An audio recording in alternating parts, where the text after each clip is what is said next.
Today, Precarious plays Lost Kingdoms 2.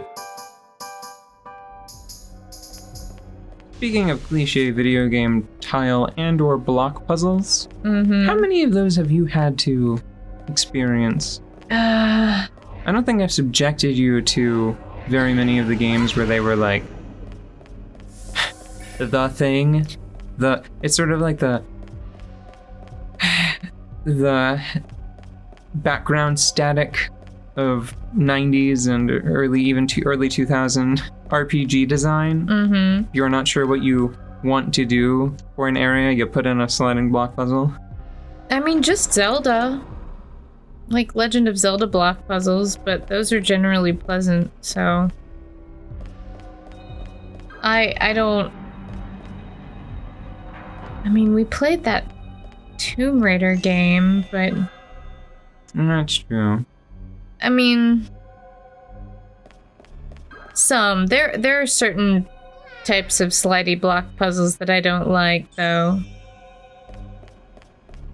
It's funny, I have a strange and difficult to explain relationship with puzzles in games.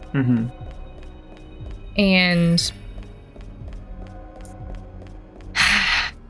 like, you know those slider puzzles where there are a bunch of tiles that you have to push around? Yeah, like the ones that you could do optionally as a minigame in Wind Waker? Yeah, and the ones that are made out of plastic and handed to you by people who love you but don't understand anything. Oh. About fun or joy. It's like, here, kid, take this. Harsh but fair.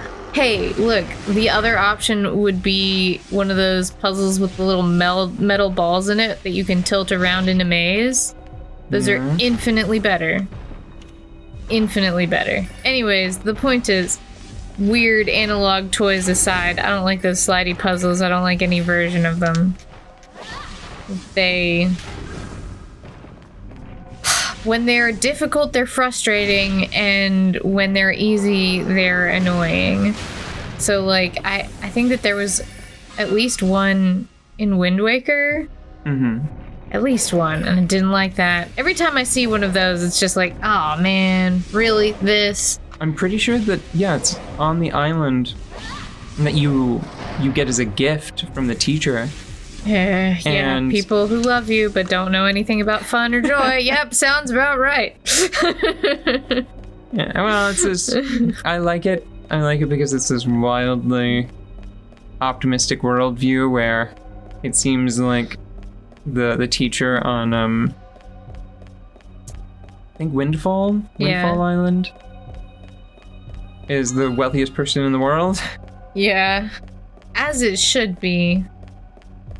Yeah, she has to deal with that little gang of swaggerers, Yeah, little dicks. but those puzzles I dislike, and I also don't like most things that describe themselves as puzzle games.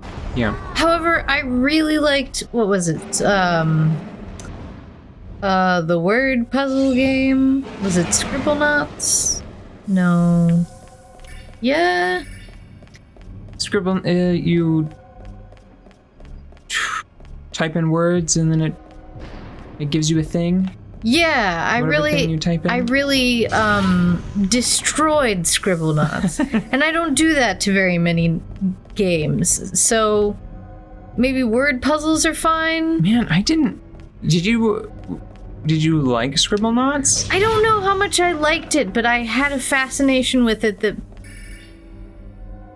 made me, like, I had to finish it. I think that I had a problem with it. I had some problems with it, like I do with all of those games that are like, we're gonna make this huge, broad thing, and you're gonna be disappointed. Like Spore. Yeah, where it's got this really high concept, and it winds up, all of the executions wind up being a little bit milquetoast because the answer, well, in Scribblenauts' case, you can get through a ton of puzzles with Ladder. or like Cthulhu jetpack. Yeah.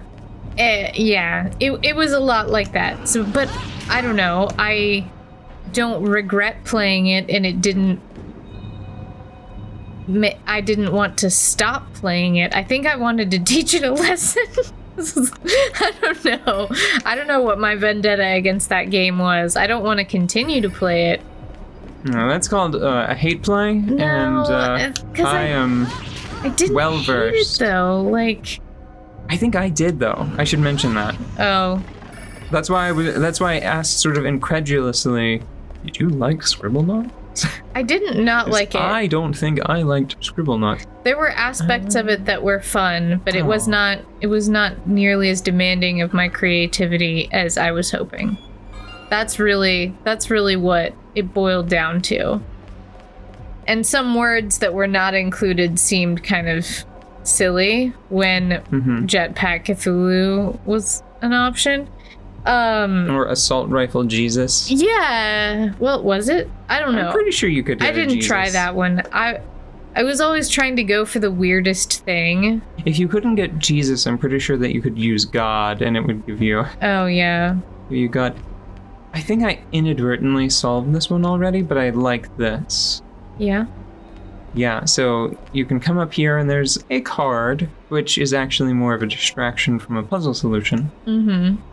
Because the clock hands, I think that you know, maybe not.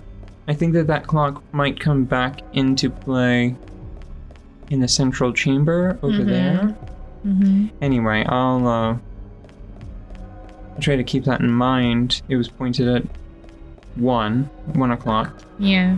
But there was a room back the other way where you could adjust the clock hands, and I'm not sure if you're trying to adjust the small clock to match the big clock or not.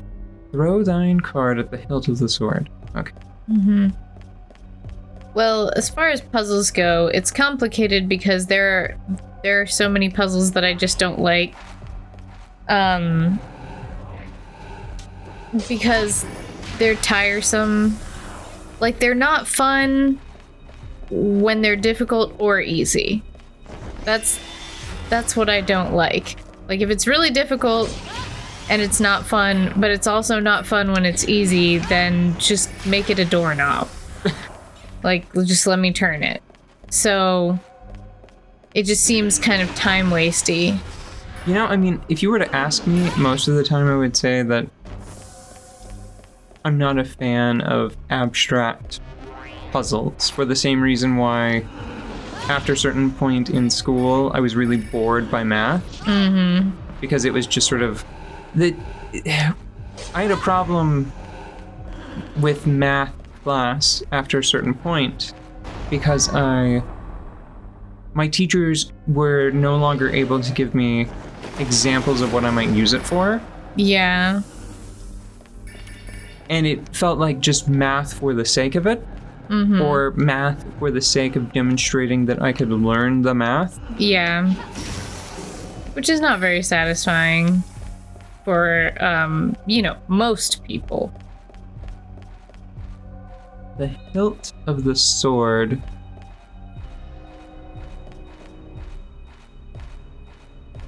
Is that in here, or...? Well, the hilt of the sword is gotta be that end that's sticking out.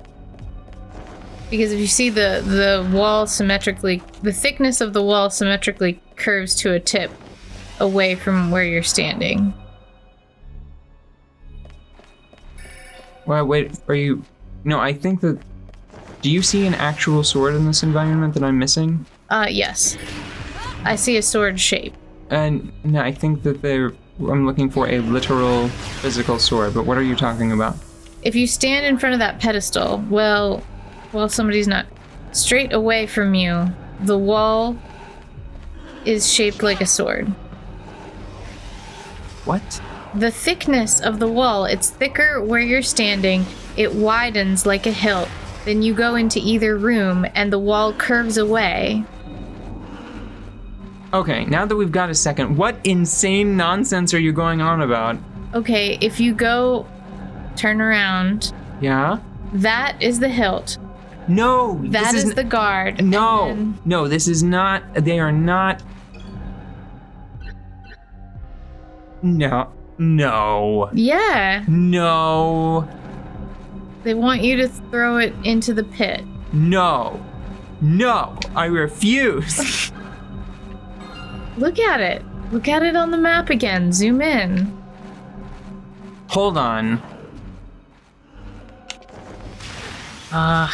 We need to stop. Yeah, the respawning is Pretty disruptive. at present, but it's fine because I'm just going to do one of these. I thought that I had solved all of these puzzles, but I don't remember this at all.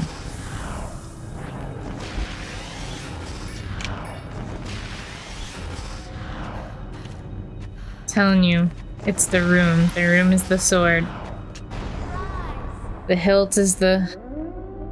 Where I'm gonna throw a card into that hole. And once it doesn't do anything... Oh, wait, look. A literal sword showed up. Why? Hold on.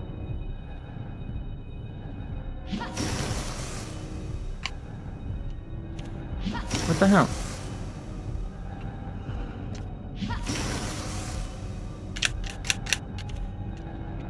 This controller is broken. Is it really? Well, that's working. Am I crazy?